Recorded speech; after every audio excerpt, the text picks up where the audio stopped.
Hello बच्चों, जैसा कि आपने पिछले लेक्चर में समांतर श्रेणी की कुछ बेसिक चीज़ें देखी थी, आज हम उसके आगे चलते हैं।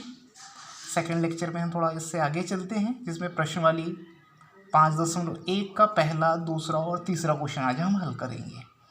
जिसमें सबसे पहले पहले क्वेश्चन को देखते हैं। पहला क्वेश्चन कह रहा है कि प्रत्येक किलोमीटर के बाद का टैक्सी का किराया, जबकि प्रथम किलोमीटर के लिए किराया 15 रुपये है। प्रथम किलोमीटर के लिए किराया कितना है? 15 रुपये। और प्रत्येक अतिरिक्त किलोमीटर के लिए किराया कितना लग रहा है? 8 रुपये। तो सबसे पहले हम इसको हल करने के लिए एक सूची बनाते हैं। सूची में हम देखते हैं कि प्रथम किलोमीटर के लिए किराया क्या है। प्रथम किलोमीटर के लिए किराया 15 रुपये है। कितने रुपए है? 15 रुपये। कहने का मतलब है कि मान लेते हैं हम यहाँ से यहाँ तक जा रहे हैं, तो हमको किराया कितना देना पड़ रहा है? 15 रुपये।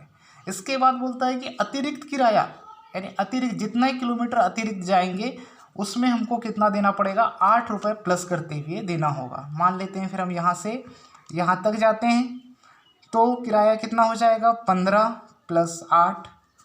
मान लेते हैं फिर इसके आगे यहाँ से हम यहाँ तक जाते हैं, तब किराया कितना हो जाएगा? 15 + 8 + 8। प्रश्न कह रहा है कि अतिरिक्त किलोमीटर पे किराया 8 रुपये जोड़ते चलेगा। फिर आगे चलते हैं तो किराया कितना हो जाएगा? 15 + 8 + 8। इस प्रकार से एक सूची बनाएंगे तो सूची क्या बनेगी? 15 और 8 प्लस करते हैं 23। 15, 8 और 8 प्लस करते हैं तो हो जाता है 31, 31। 15, 8 प्लस इसमें और 8 हो जाएगा, तब क्या हो जाएगा? 15, 8 + 8 + 8 प्लस करते हैं 39।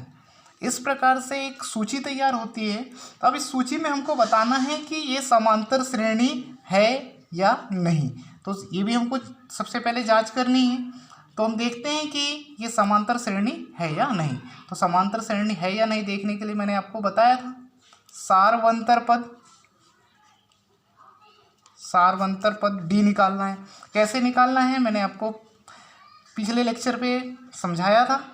ये A1, A2, A3, A4 ये पद होते हैं, जिनको हम नाम क्या देते हैं? A1, A2 और A3, A4।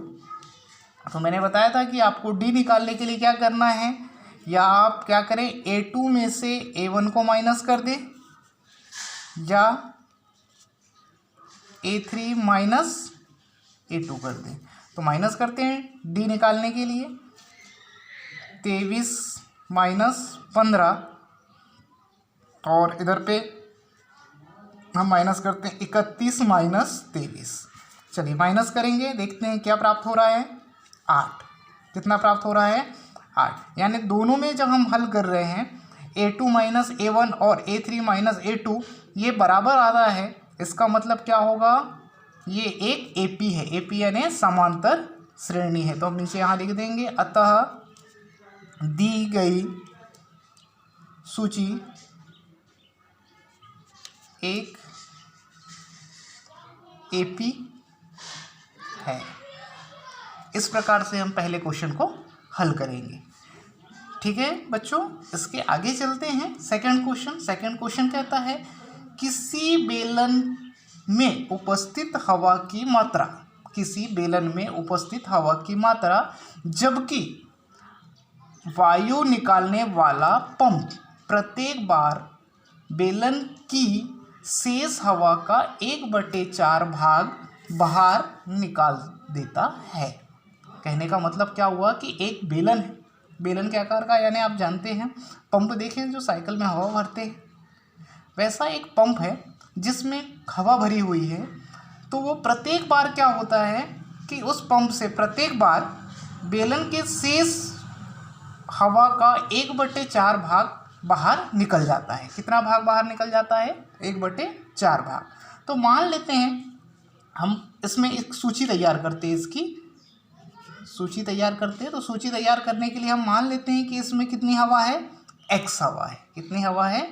X हवा है।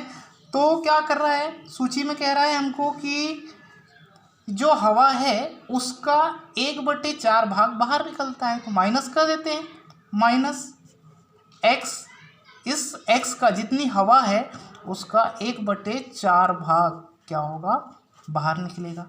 तो सेकंड पद क्या आएगा यहाँ पर, इसको हल करते हैं, x minus x upon 4, LCM इसके अपॉन 1 लगा सकते हैं, एलसीएम लेते हैं, एलसीएम लेंगे क्या आ जाएगा 4, एलसीएम लिए तो क्या आया 4, 1 का 4 में भाग देते हैं, कितनी बार जाएगा 4 बार, 4 का x से गुणा 4x माइनस 4 का 4 में भाग 1 बार, 1 का गुणा ऊपर करते हैं x, 4x में से x जाएगा तो कितना बचेगा बच्चों 3x अपॉन 4।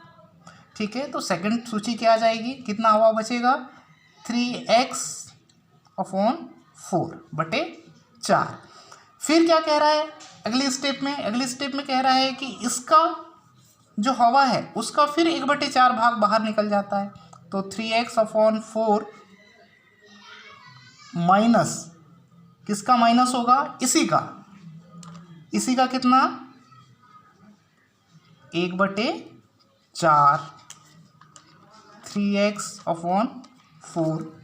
चलिए इसको हल करते हैं फिर से, 3x upon 4 minus 3x upon 4 का 4 से गुणा 16, एलसीएम ले लें 16, 4 का 16 में भाग देते हैं, 4 बार, 4 तिया 12, 12x माइनस 16 से 16 कैंसिल एक बार में, क्या है कितने बार गया एक बार, 1 का गुणा 3 से करते हैं, 3x से करते हैं तो 3x, 12x में से 3x जाएगा तो कितना बचता है 9x अपॉन 60। इस प्रकार से क्या आ रहा है, सेकंड सूची क्या आती है, सेकंड पद हमारे पास आ रहा है 9x/16। ठीक, इस प्रकार से एक सूची हमको प्राप्त होती है। अब इस सूची को हमको जांच करना है कि ये जो सूची हमको प्राप्त हुई है ये एक समांतर श्रेणी है या नहीं। तो ये देखने के लिए हम क्या करते हैं, वही सार्वंतर पद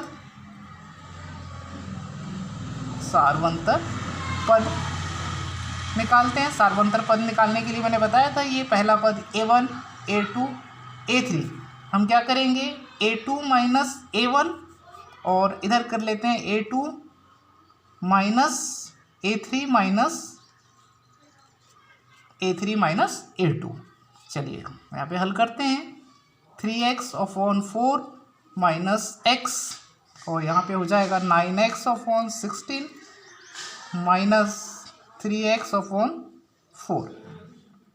इसमें से इसको माइनस करना है और इसमें से इसको माइनस करना है, इसके अपॉन 1 लगाते हैं, एलसीएम लेंगे 4, क्या आ जाएगा एलसीएम 4 आया, 4 का 4 में भाग एक बार, 1 का ऊपर गुणा करते हैं 3x माइनस 1 का 4 में भाग 4 बार, 4 का ऊपर गुणा करते हैं x से तो 4x में से 3x गया तो माइनस x, क्योंकि बड़ी संख्या के सामने माइनस है। तो पहला पद क्या आया अपने पास यहाँ पे माइनस x अपॉन 4। वैसा ही ये भी हल कर लेते हैं, एलसीएम आता है 16, 16 का 16 में भाग, दोनों का एलसीएम ले लिए, 16 का 16 में भाग दिए एक बार, 1 का ऊपर गुणा 9x माइनस फिर 16 का 4 में भाग देते हैं, कितनी बार जाएगा 4 बार, 4 का ऊपर गुणा 12x, कितना आ जाएगा 12x, माइनस कर लेते हैं, माइनस करें कितना होगा बेटा माइनस 3x अपॉन 16। क्या ये दोनों पद बराबर आ रहे हैं, नहीं आ रहे हैं, तो हम क्या लिख देंगे इसमें, अतः यह AP नहीं है, क्या लिख देंगे यह AP नहीं है। इस प्रकार से प्रश्नवाली 5.1 का क्वेश्चन नंबर दूसरा भी हम हल कर सकते हैं। चलिए इसी प्रकार देखते हैं तीसरा क्वेश्चन, ये भी बहुत ही सरल बहुत ही आसान है, और चौथा क्वेश्चन आप कोशिश कीजिएगा बनाने की, अगर बन जाता है तो ठीक है, नहीं तो नेक्स्ट इसके बाद जो लेक्चर होगा इसमें मैं फिर से इसको रिपीट कर दूंगा। तो चलिए देखते हैं सबसे पहले थर्ड क्वेश्चन को। ठीक है, थर्ड क्वेश्चन क्या कह रहा है, प्रत्येक मीटर की खुदाई के बाद एक कुआं खोदने में आई लागत जबकि प्रथम मीटर खुदाई की लागत 150 रुपये है। फिर वही सूची बनाते हैं, सूची में हम देखते हैं कि प्रथम किलोमीटर के लिए कितने रुपए लग रहे हैं 50 रुपये। इसके बाद क्या कह रहा है, प्रत्येक आगे किलोमीटर जो हम खोदते चलेंगे उसमें क्या होगा, 50 रुपये लागत बढ़ती चलेगी। तो क्या हो जाएगा, दूसरा AP क्या बनेगी बताइए, 150 में 50 प्लस हो गया, कितना हुआ 200। फिर इसके बाद इसमें फिर 50 प्लस करते हैं तो क्या आ जाएगा 250। इस प्रकार से हमको एक सूची प्राप्त होती है।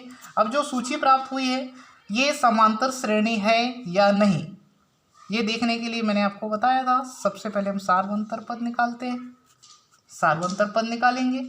सार्वंतर पद कैसे निकालेंगे, सूची में पहला पद A1 A2 A3, तो सार्वंतर पद निकालने के लिए A2 minus A1 A3 minus A2। तब हम क्या करेंगे बेटा, यहाँ पे माइनस कर देते हैं, 200 माइनस 150, 250 माइनस 200, माइनस करते हैं, कितना आ रहा है, 50। 200 में से 150 जाएगा तो कितना बच जाएगा, 50। 250 में से 200 जाएगा तो क्या बचेगा, 50। अब देख रहे हैं कि दोनों में क्या आ रहा है, 50-50। इसका मतलब क्या होगा, यह AP है, समांतर श्रेणी है। तो यहाँ लिखेंगे अतः यह समांतर श्रेणी है या AP है। ठीक है बच्चों, ऐसा ही सेकंड क्वेश्चन है जिसमें बोल रहा है जो आपको हल करना है, हल करके आपको देखना है, अगर नहीं पता है तो सेकंड लेक्चर में हम इसको फिर से हल करेंगे। खाते में प्रत्येक वर्ष का मिश्रधन जबकि 10,000 रुपये की राशि 8% वार्षिक की दर से चक्रवर्ती ब्याज पर जमा की जाती है। तो ध्यान रहे इसमें चक्रवर्ती ब्याज कहा है, सबसे पहले इसको आपको समझना पड़ेगा। चक्रवर्ती ब्याज यानी ब्याज का ब्याज, तो इसको आप हल करने की कोशिश करना। अगर हल नहीं होगा तो नेक्स्ट लेक्चर में हम इसको आगे हल करेंगे। आज के लिए इतना ही।